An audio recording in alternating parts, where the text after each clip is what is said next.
Bem-vindos ao Observatório da Imprensa. Ela foi chamada de Belle Époque, também de Dourada Era da Segurança. Os mais céticos preferem classificar o período como o Alegre Apocalipse. A Exposição Mundial de Paris, em 1900, exibiu as maravilhas da eletricidade com a iluminação da Torre Eiffel. As novas tecnologias despertaram novas energias e fortíssimas ambições.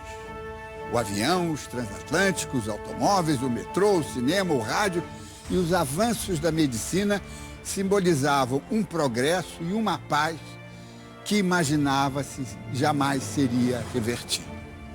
Nos subterrâneos deste mundo excitante e refinado, um vulcão roncava, emitia avisos que poucos queriam escutar. Alfred Nobel, o inventor da dinamite, primeira arma de destruição em massa, captou estes sinais. Assumiu-se como pacifista e no testamento deixou recursos para a concessão de 5 prêmios anuais, um deles o Nobel da Paz, concedido pela primeira vez em 1901. Se os esforços pela paz precisavam ser estimulados e premiados, significa que a guerra era uma ameaça concreta, assustadora. Conflitos bélicos não acontecem por acaso. Os contenciosos acendem diversos pavios até que um deles chega ao barril de pólvora mais próximo. O que aconteceu no verão europeu de 1914 vinha sendo articulado há décadas. A inauguração do Canal de Suez em 1869 abalou em definitivo o Império Otomano. O conflito franco-prussiano de 1870 tirou da França uma rica fatia de território. O paroxismo ideológico deslanchado pelo caso do Dreyfus em 1894 forneceu a munição. Mas foi a crença de que novas tecnologias são suficientes para garantir a paz e o progresso foi o principal equívoco cometido neste xadrez. A serviço do rancor, os milagres da ciência convertam-se em pesadelo.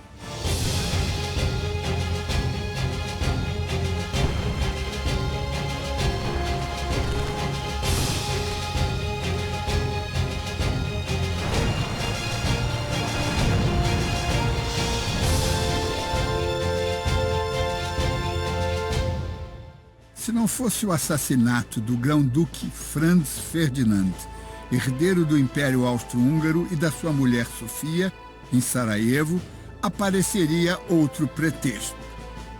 O mundo ferve, Europa excitada. Nos Balcãs corre sangue há mais de uma década. Os impérios sentem-se fortes, precisam de escala, expandir-se, crescer, mesmo que à custa dos vizinhos. O sistema de alianças era um sistema bastante perigoso, porque uma crise entre dois países que faziam parte de duas alianças separadas, de repente levavam vários países a se comprometer a proteger ou a defender o país que pudesse ser agredido. Então, era um barril de pólvora, na verdade. Cenário armado desde 1882, quando os impérios alemão, austro-húngaro e o Reino da Itália pactuam a coligação denominada Tríplice Aliança. Em represália, o Reino Unido, França e Império Russo consolidam em 1907 os acertos bilaterais anteriores. Está criada a Tríplice Entente. Dos dois lados, 65 milhões de homens prontos para matar e para morrer. Apesar de toda essa tensão na Europa, veja bem, também se pode dizer que era uma época de grande progresso, de crença contínua, positiva, como se dizia nas contribuições da ciência. Era uma época também de relativo bem-estar, de trocas comerciais que tinham promovido, vamos dizer, uma riqueza nos principais centros da humanidade. A Europa ainda não tinha deixado a sua época de ouro, vamos dizer assim, aquilo que se chamava de Belle Époque. E, no entanto, a Belle Époque, enfim, foi encerrada por um conflito extremamente cruel e desgastante. Decorridos quase 30 dias do atentado de 28 de junho, de repente o governo austro-húngaro abandona a negociação diplomática e dá um ultimato. A Sérvia tem 48 horas para permitir que a polícia austríaca participe das investigações sobre o assassinato do seu herdeiro e desmantele todas as organizações terroristas e separatistas. O assassinato dele em Sarajevo é tomado, nesse sentido, como um ato hostil, verdadeiro, contra a própria existência do Império Austro-Húngaro. O assassinato não foi fortuito, não foi uma conspiração, ele envolveu possivelmente 2 dezenas de indivíduos ligados a uma associação secreta, a um grupo secreto chamado A Mão Negra. O Kaiser alemão, até então conciliador, no dia 1º de agosto, declara guerra ao seu primo, o czar russo. Dia 3, vai em frente e declara guerra à França. No dia 4, suas tropas invadem a Bélgica aliada. As primeiras reações contrárias à guerra foram minoritárias, se a gente comparar com o grande entusiasmo que acabou infestando, acho que a palavra infestar é muito apropriada, acabou infestando parte da juventude alemã, francesa e inglesa. Quer dizer, há inclusive documentos, há fotografias, há filmes, há material visual muito rico mostrando a quantidade de jovens, de homens jovens que acorriam para os postos de recrutamento e com a disposição guerreira. Multidões vibram, poetas produzem hinos patrióticos. Nos 2 lados, todos têm a certeza de que será uma guerra super rápida. As novas máquinas de matar são infalíveis. Os soldados acreditam que voltarão para casa no próximo Natal. Ilusão. Os sobreviventes só voltaram no Natal de 1918. Nós temos agora, na guerra, armas ou aperfeiçoamento de armas que vão desde fuzis com alcance nunca antes testado, inclusive que não produziam pólvora que mostrava a posição do atirador, até aviões que fazem bombardeios aéreos. Pela primeira vez, carros de combate. A ideia de uma guerra onde cidades seriam transformadas em alvo, onde a massa da população civil seria envolvida, não era uma realidade até então na Europa. Só para a gente ter uma ideia, logo no começo da guerra, a Inglaterra manda um regimento escocês que avança sobre as linhas alemãs com um uniforme vermelho e azul rei, tocando gaitas de Foley. Evidentemente, até o último escocês foi morto. O desenvolvimento da química já poderia ter produzido gases venenosos, muito antes da guerra. No entanto, só em 1915 os alemães passaram a usá-los. Os aviões eram usados para observação antes de 1914 e eram usados até para observação militar. Mas, por volta de 1915, eles já estavam também armados com metralhadoras e combatiam um ao outro e jogavam bombas e tudo. Os submarinos foram introduzidos também durante a guerra. A Europa nunca tinha visto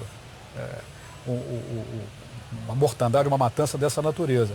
Quando a guerra acaba, mesmo durante a guerra, quer dizer, começa a ver a percepção do absurdo. Um pensador, por exemplo, importante como Freud, que em 1914 achava que a participação austríaca na guerra era uma coisa patriótica. Em 1915 escreve um ensaio terrível, maravilhoso, chamado Considerações Atuais sobre a Guerra e a Morte, no qual ele manifesta o horror absoluto dele diante da estupidez da guerra. E declara que os Estados deixaram de ser unidades de proteção dos seus cidadãos e passaram a ser unidades de promoção da injustiça. Os 100 anos do início da Grande Guerra nos forçam a lembrar o bordão que se usou a partir de agosto de 1914. A guerra que acabará com todas as guerras. Não funcionou, não acabou. O sangue voltou a jorrar em escala mundial apenas 21 anos depois, em 1930. A Segunda Guerra Mundial é um resultado do mundo desenhado pela Primeira Guerra Mundial. Da Europa para o Brasil, ainda em processo de industrialização e sem projeção no cenário internacional, o país adota a neutralidade durante os primeiros anos da Grande Guerra. Em 1917, navios brasileiros são afundados por submarinos alemães. Depois de que um quarto navio é afundado, e aí realmente acaba a neutralidade, aí os jornais brasileiros também começam a mudar o seu tom. É até interessante como um fala assim, cai a máscara de guerra alemã. Então você começa aí a ter já uma adjetivação maior, e aí uma coisa um pouco mais patriótica de que o Brasil precisava fazer alguma coisa.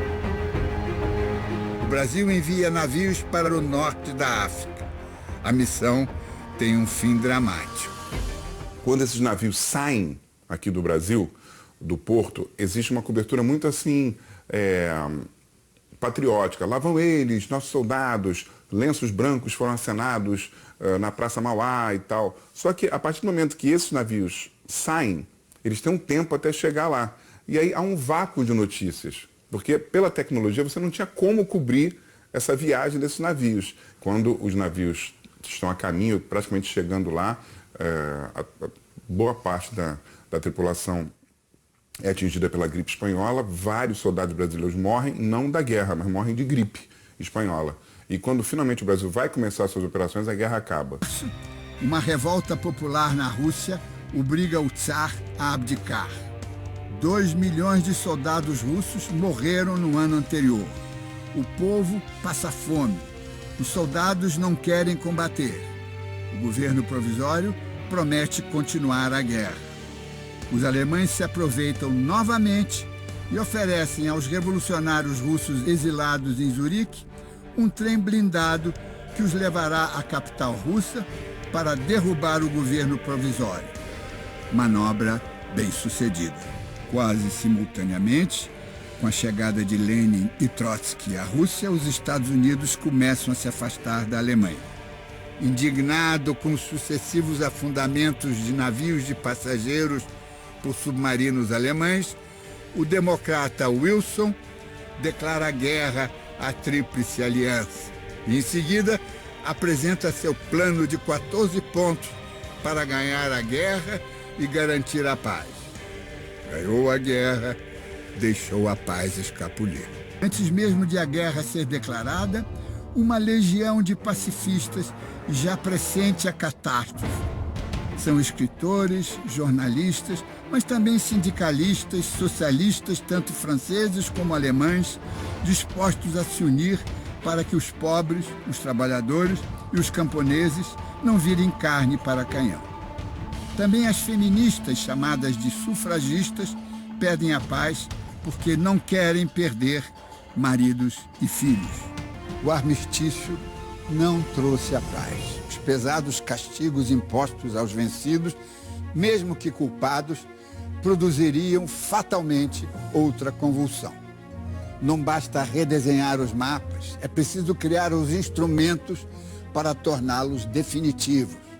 O delírio nacionalista só pode acabar com instituições internacionalistas fortes e permanentes.